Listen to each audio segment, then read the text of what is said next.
It's a quiet place. The city waking up. Listen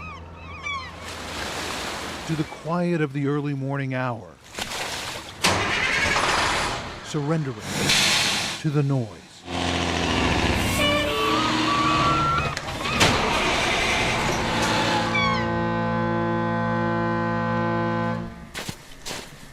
The world is exploding with noise.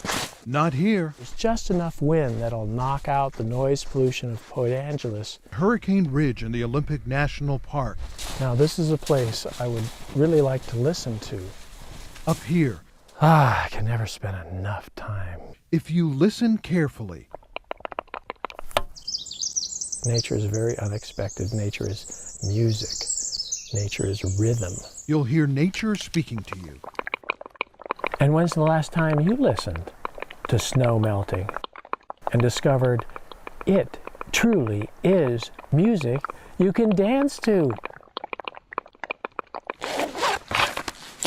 And you'll see Gordon Hempton recording it all. Fritz is my business partner. We've been around the world 3 times. His recordings are used in everything from museum exhibits, movie soundtracks, video games. So it's his job. I take my pictures with sound.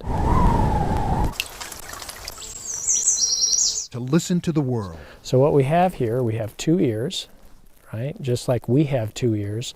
The microphones. As the sound wave approaches the head, it wraps around and arrives at the ears at slightly different times. His obsession to get the world to listen to what's at stake. Quiet has been vanishing in the United States. And the one place where quiet should be is here. Did you just hear that barest roar of a jet? It should be quieter at our next stop. The Olympic National Park's Hoh Valley. This is one of the quietest places in the United States, and we're headed for the quietest place still a few miles ahead.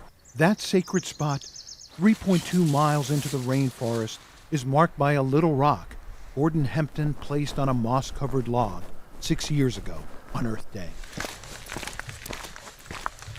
We're almost there. It's just a place to stand guard, to defend the silence. He figures if he can protect nature's quiet in that single square inch, it has in effect become a monument. He will have preserved the natural sounds for everyone who comes here to get away from the noise. There is a need for quiet in every one of us. When we get there, to 1 square inch of silence, no talking allowed. So this is the last point that I'll be saying anything. So the question of why this is so personal to Gordon will have to wait. Gordon Hempton begins recording in this place he calls 1 square inch of silence, and he loves what he hears. A raven reminding us of nature's hold on us. And then a reminder of why Gordon's out here at 1 square inch. It's his way of making noise about the noise, and his wish this quietest of quiet places be off limits to all aircraft. And I write him a letter. Let him know what happened. Let him know somebody cares. And send him a recording of the experience here in Hoh and how they ruined it. Now listen to this. It started with a thump, thump, thump. The answer to the question, why take this stand? 2003, I lost my hearing. Almost overnight. Miraculously, 18 months later, in a flash, my hearing recovered 100%. He knew then that this job of his, recording sound all over the world, I was so filled with gratitude, would turn into something more. To try to save the natural quiet in our national parks. That would have to be a miracle. This is the perfect place to be reminded that miracles are everywhere. You hear that? John Sharify, King 5 News.